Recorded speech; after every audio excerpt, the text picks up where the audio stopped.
The inventor, Dean Kamen, who's probably best known for the Segway device, the rolling scooter, loves to give his inventions funny names. And so when he did the prosthetic arm for the military, he called it the Luke arm, as in Star Wars. And when he did the iBot electric wheelchair, he named it Fred Upstairs. So anyway, so SlingShot became the name of his water purification technology. But in this case, it's a little less droll because it's based on the David and Goliath story. In Dean's world, there's a lot of little Davids that are taking on this big, huge, looming crisis of water, and he refers to that as Goliath. But if they have this little piece of technology called a SlingShot, they might be able to take it down. So I asked him, in 2006, I think it was, if we could turn the camera on and try to capture an idea in his head go into reality. But absolutely, the genesis was trying to solve the world's water issues. But as the movie developed, I realized that people are very engaged by human stories, not by technological stories. Right. And so the movie is a very interesting hybrid of a biography of this extremely eccentric and intense human being and his quest to solve the world's water crisis. So it has kind of two strong threads to it. And I believe that one of the reasons it's become so successful is that it's the combination of those two ideas, not just a linear telling of the development of this technology. If you go to Ghana, which I was fortunate to do twice in the making of this movie, and you see a place that hasn't even had a whiff of running water for the very first time in their lives, you see school children run to a tap, turn it on, and out comes clean, drinkable water. And these kids have never experienced that in their lives, let alone their parents. So when you see that, it puts into perspective our utter taking for granted the going to our kitchen taps. It's just most of the world doesn't have access to clean, safe water. They have to go find it. And usually when they go find it and spend 4 hours looking for it, it's crap. It's not drinkable anyway. Then they have to wait all night for the sediment to fall down and then drink the top or boil it or pour chlorine in it or do anything to fix it.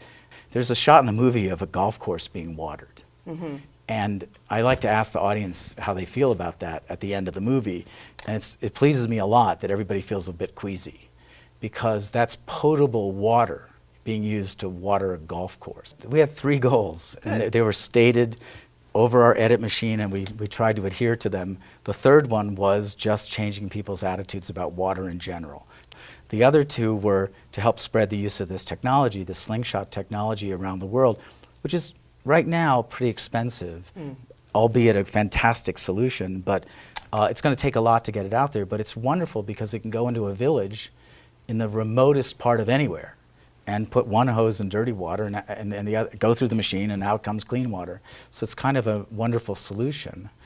So we wanted to help spread this technology. And then the second goal, which is a little bit different, is that Dean came and lives this very purposeful scientific / technological life.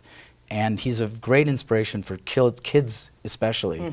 And we hope that the movie kind of inspires people, and kids in particular, to pursue the notion that we can fix what we've done wrong. Yeah, I mean, first the machine's got to be cheap enough for people to buy it, and that requires, as we show in the movie, that requires, like any technology, it's got to go through a cost reduction curve. We didn't all have laptops for a very long time because they were way too expensive. Same problem, but that's happening, and it's the recent entry of Coca-Cola into the story, and the fact that they're now mass producing the parts and they're mass assembling it's gone from, you know, what probably was $1 million per machine when it was hand tooled to it's getting less than $15,000, $10,000. And if they start making tens of thousands of them, it'll cost like a expensive refrigerator. And this is a machine that services 100 people's needs. So $3,000 or $4,000 is not bad. We are hoping to get the machine to be affordable, and then we're hoping to use the movie as a fulcrum to get people to raise money for individual machines and place them. We have an alliance planned with rally.org where you could actually go on the site. This hasn't happened yet, but it's in our planning. You can actually raise the $5,000 and say, we want this machine to go to. And I'm hoping that this will happen in a widespread way once people become more aware of what's really going on.